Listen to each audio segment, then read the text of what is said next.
નમસ્કાર મિત્રો આપ સર્વ જાણો છો કે અમે મોબાઈલ ઈએમઆઈ ઉપર આપીએ છીએ.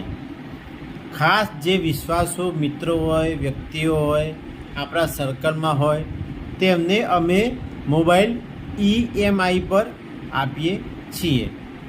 તેમને પ્રથમ હપ્તો આપણને ચૂકવવાનો હોય છે, ત્યારબાદ એમને જે તે હપ્તે દર મહિને હપ્તા આપણને આપવાના હોય છે. એમને મોબાઈલ આપણે કોઈ પણ કંપનીનો હોય, A to Z, ઓપ્પો હોય, વિવો હોય, રેલમી હોય, પોકો હોય, કોઈ પણ કંપનીનો મોબાઈલ આપણે એમને આપીએ છીએ. એમના ઘરે ડાયરેક્ટ ડિલિવરી એમના ઘરે ડાયરેક્ટ પહોંચાડી દઈએ છીએ.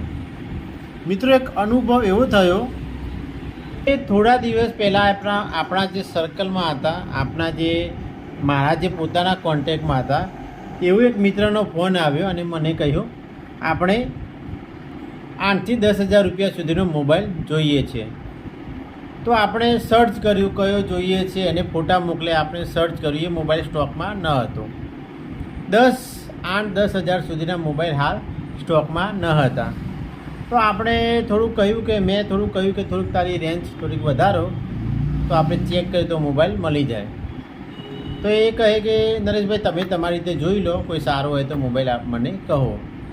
તો મેં મોબાઈલ ચેક કર્યો વેબસાઇટ ઉપર. આપણે શું છે કે કોઈ એમેઝોન, ફ્લિપકાર્ટ, કોઈ પણ પ્રકારના અધર પ્લેટફોર્મ ઉપરથી મોબાઈલ મંગાવતા નથી.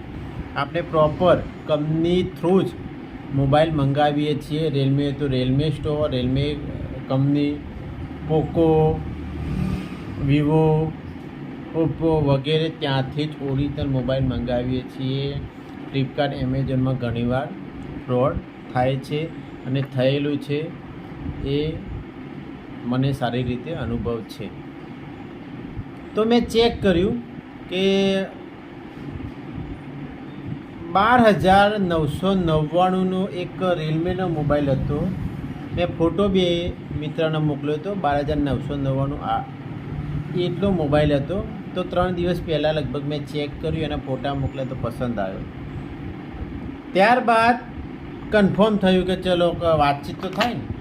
તો મિત્ર કહે કે તમે આ મોબાઈલ મને લાવી આપો.